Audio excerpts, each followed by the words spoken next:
Hello everyone, today we are here for an interview with Team Bren Esports at Taipei, Taiwan. We have here Heka as hero, Gian, Manny, and Jai. For now, this team is for CRL Asia. This is the team house for the Bren Esports here in Shenyang District. We're gonna stay from now until December, until the second season. What do you think it will take for Bren Esports to actually win CRL Asia? For me, the key thing that will make us win this CRL Asia, we're already doing this for a long time. We have mobile esports arena in the Philippines, and together we fight the battles, and we already been doing this, like talking strategies and helping each other out for what decks to use and what not.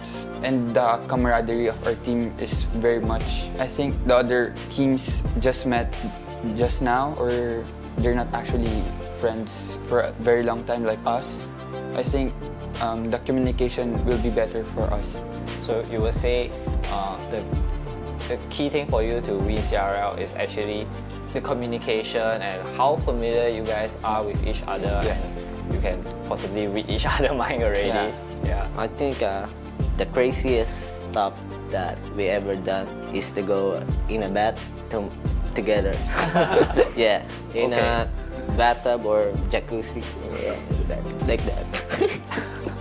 I understand that you are famous for playing the Lava Loon decks in the past, but have that changed for you? I changed it because the meta is shifting. I can't stick to only one deck. You need to adjust what to use because it's not really reliable in one deck. If it get banned, like the Lava Loon, if the lava get banned and Lava Loon is destroyed, then you need to shift like minor control or something to, yeah. If today you are to play against maybe say Manny, what would you ban? I think I'll ban Electries because he said it a while ago that he loves it. Yeah. So Manny, you love Electro Wizard. What happens if someone bans it? Like, what will you do? I will play in other cards like range cards like Musketeer, like that, and archers. How about Noem side? What will you ban if you're playing against Jai? I'd probably ban Giant because he's known for Giant decks. So if Giant is banned for you, what will you do? Do you have like any other tricks under your sleeves? I think I will play bridge spam. The old school bridge spam with Bandit? Yes. Speaking of practice, who play Clash Royale the most per day? Just point someone right now. This guy, this. Yeah. It's Manny. So it's usually Manny. Yeah. So Heka and says Manny. John says Manny as well. Yeah. And Manny, you pointed at Jai.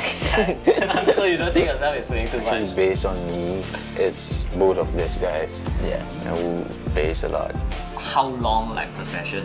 Or it's just 8 hours straight? 8 hours straight. 8 hours straight. Yes. What's that? Manny is often like shaking his hands. My eyes is totally shaking. Oh, okay. Yes. Is that because of normal? Nervous or Normal. Yeah, normal. Normal shaking. Maybe it's a tremors. does that affect you? Yes. It doesn't. In what way? He sometimes misplays the card. Misplaced. Oh, okay, so it does affect your plays. But when I calm down, I place it right. Especially when placing 3 masks in the middle. Instead of putting it in the middle, he puts it in one side, fireball value. I don't play 3 masks in tournament. Oh, so your 2v2 teammates must be very worried about you. Always have to watch your back. What would you say is the main difference between ladder and tournament play? In ladder, you need to use one deck and master it to counter different various decks. And in tournament level, you need to use like that also, but in the micro side of things, because the prince damage in the max account is larger, right? if you get one mistake in the and it gets paid off, then it's a GG in the ladder. But in the tournament, you can recover, but you'll be having a hard time. And the main difference, I think, is the drop picking also, and that's it. Because a lot of players like myself, we don't play a lot of tournament standard challenges. We play a lot of ladders, and a lot of us are stuck within like 4,000, 4,300 range. What advice will give people who are stuck at those levels? Maybe I think you spam your best deck. Spam your best deck? Yes, spam your best deck, because if you play a lot of decks, you cannot manage it. So just like what Heka said, just focus on one deck. Yes. Helping out Graveyard a little bit. It's hard to say because Tornado now takes up the skeletons a little bit better. We still don't know the exact interactions, but I think it's gonna be he mentioned the Giant, the Dark Prince, and Prince. They also mentioned about the the bait decks will come back because Dark Prince will be nerfed. What do you guys think about that? Is there any like bait deck expert among you? For me, the bait deck will have an indirect buff because of the log can destroy the Dark Prince shield in one hit, and I think that will be the kickback for the log bait. So with that said, log is one of the most used spell in the game. Do you think we will see much lesser Dark Prince because of that? Yes, that's a huge effect for the decks. So we will go back to the previous time when nobody actually played Dark Prince at all. No, the Dark Prince is pretty much OP even if it's nerfed like that. The damage is still very strong. We'll see a lot more bait decks thanks to Lock as well. Yes. We saw that the bridge spam kind of Dark Prince, Bandit, Giant at the bridge kind of archetype recently. What do you think will be the next one? Yeah. I think Hog Exe with Lightning, Hog with Lightning. because Lightning will be buffed. So Lightning, the radius has been increased, and is it the same one as the previous? Yes. So it is very effective against the towers like Cannon or Tesla. So we will see the Hawk again, which will actually favor the Japanese players, because we all know the Japanese players are Hawk players. What do you think will be the way to counter that? Three Musketeers Three Musketeers. with Lightning. For me, even if the Tornado will be nerfed, I think it will be effective even if it nerfed like 0.5 seconds. It can be viable still for the Hogs. How much time do you guys think you will require to adapt yourself to the new meta? Maybe a day. A day? Yes. For me, I think a week, because for me, 1 day is not enough for everyone to adopt. You have to have everyone to adapt first before you adapt it by yourself. You need everyone to be stable to be able to learn things and counter them with the current meta. Now, so we're gonna take a look at your replay now, your best play. So let's take a look at it. So tell me why you are sharing this with us. I can see that you have a Three Musketeers already. This is Three Musketeers against a 2.6 Hog Cycle.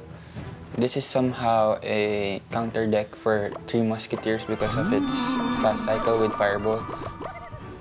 And he can chip damage with Hog Rider every time. So it comes in with a Fireball already. And it's gonna make your Elixir Collector a little worthless. Yeah. So the Royal Ghost is coming in, but It got countered by a Musketeer and an Ice Golem. Oh my god, this is a big push. Yeah. And the Three Musketeers on the same side. So Yeah. Because I wanted to push, I wanted him to bait out Fireball. to allow your Elixir Collector to survive. Yeah. Okay, that's a smart move. So, and it worked perfectly. Yeah. Putting out the angry face as well, knowing what you have planned. So this is a very popular Hawk Cycle deck at the moment. Yeah, it is. Many players are using this, and this Three Musketeers also was featured by Legend, I think. And Jack too, he got #1 with this 2.6 hug cycle. It's quite crazy because it's a very high ceiling skill cap deck, and this deck is to counter his, or no, yours is countered by his. Yeah. Okay. Three Musketeers is countered by 2.6 hug cycle. So you're facing a very tough match here. But your Elixir collector seems nice and dandy. Yeah. And will give you a nice advantage. Yeah, with Elixir.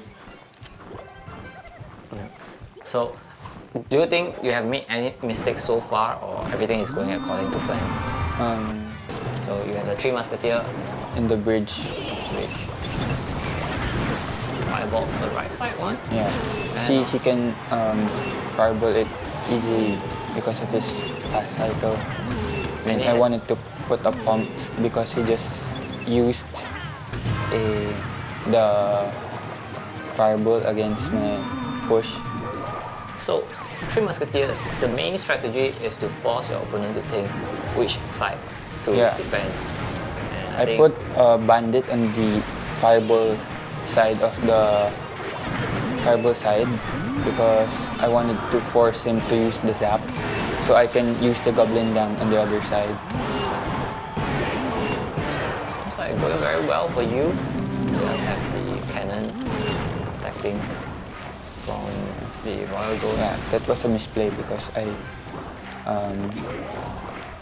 replaced the Musketeers. I placed the Ice Golem late, but it paid off. So it seems like it's struggling with your Three Musketeers. Yeah. Is it due to your Elixir advantage? Yeah, because of the first move that I baited out his fireball. Okay, it is still using the fireball. Missed the fireball, but I put a tank in front, so again I can put the Goblin Gang. That Royal Ghost finished the job for you. So that was a perfect display of how to bait out your opponent's fireball. I think that's one of the key component of playing a deck like such, Three Musketeers with Elixir Collector. Yeah. You keep your opponent guessing what you will do next. So I think that's a very high level gameplay. Jai, this is your best play. Can you tell me why you have decided on showing us this one? I just tried the meta, if still working. So you're playing the Giant Double Prince. Is it a Double Prince? Yes. I only see the Dark Prince so far. It is a Double Prince. Oh, okay. I'm just waiting for his move. So his first move was to play the Zappies, and you decided to wait for his move. Left side push is with the Bandit and one of the Zappies. Managed to defend it pretty well. I will use Prince to stop and Electro-Whisk. Oh, okay. So that stunted the battle ram from ramming into your tower. That was a good move from you. At this point, he is still spamming the Zappies. Have you decided on which side you're gonna push more? The left side or the right side? Depends on how we'll push. So you are still how will we push. So you are still waiting for his move. Okay. I'm waiting for his move.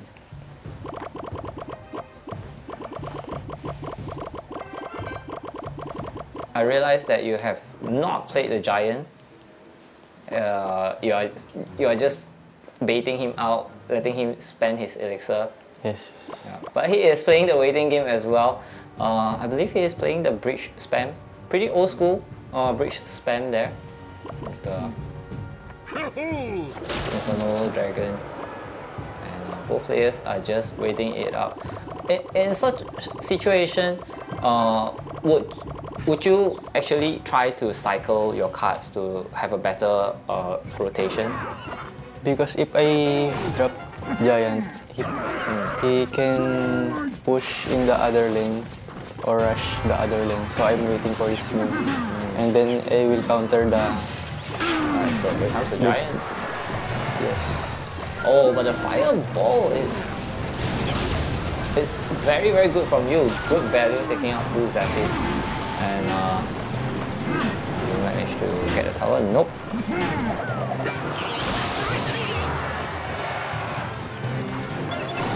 And they ignore the battle run. The left side, you're gonna have some issues there.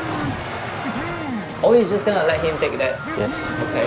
I focus to push the other lane because I know that battle ram will not kill the tower of the left's tower. But you're confident enough that he won't add anything else, because in that situation, if he added a bandit, wouldn't it be very dangerous? Yes. So again, same thing as Manny's replay earlier. It's all about calculating your move, knowing that your opponent cannot take your tower even if you let them. So I think that's something that a lot of players can learn from all of you. For players like myself, I always worry that, oh my god, it's coming to my left side, and what should I do? And always spend too much elixir defending. Any big tournaments that you guys have won? The regular season also in Clash Royale. The CCGS? Yes, the CCGS for qualifying the regular season. I nearly got in the Worlds, but sadly I haven't my visa prepared. I really struggled with it because of the price itself just by going there is so huge also, and the opportunity to be advertised like in the TV, in the networks, like it's the biggest exposure. Yeah, but I get invited to just go in the London, but by Mr. Benchong, but I refused because it's really hurting to just watch the game. I want to have another opportunity to get in the world stage, not just by myself, to have my friends and teammates, to get more people from the Philippines go to Worlds. I want it to be happening. I want to have a new opportunity, yeah, for a new team. CRL Asia is very lucky to have you guys participating in it. I wish you guys the best of luck.